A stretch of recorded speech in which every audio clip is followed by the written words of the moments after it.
Laban tayo, Diwata! Laban lang! Alam mo, may magnakaw pa ng video niya.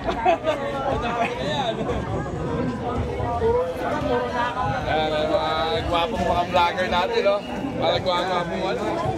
Napaka-systematic, napakaganda, napakalinis. Compare natin doon sa una niya na high-tech na lahat ng gamit.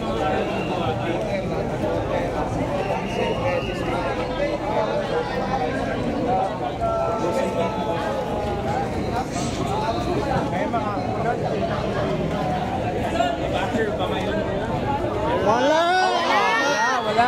Ito, let me emphasize, no? Si Diwata nagkamit kami, just like this one lang din. Tapos, I told him, sabi ko, Diwata, if you need anything, sabihin mo sa akin. No? Naalala niyo si Diwata, di ba, na aresto? Si Diwata, tawag dito, yung merong ginagawa sa kanyang di maganda sa Pasay, di ba, sa pwesto niya. Pero, Diwata never use powerful presence. Hindi siya tumawag na, okay, alam ko si ganito, kilala ko si ganyan. Si Diwata, lumaki na yung ulo niya. Diba?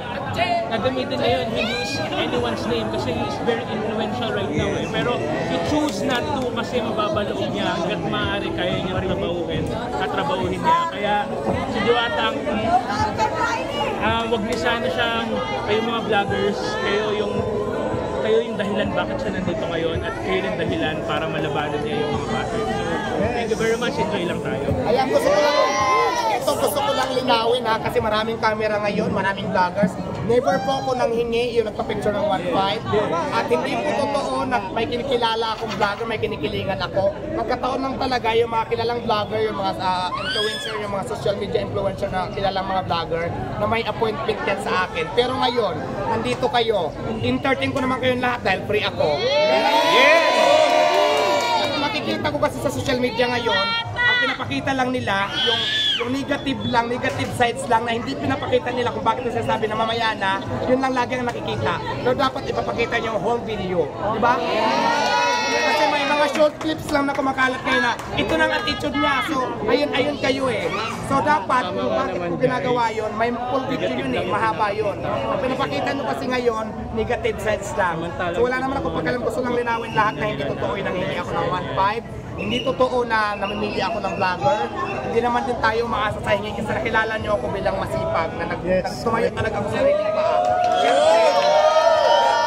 Yung mga nagbibigay naman sa akin ng resibo na parang gusto nang ipayaw ko bigyan, hindi ko po yan hinihingi. Although nagpapasalamat ako dahil sa blessings. Alam nga naman tanggihan ko, may nag-offer sa'yo ng blessing.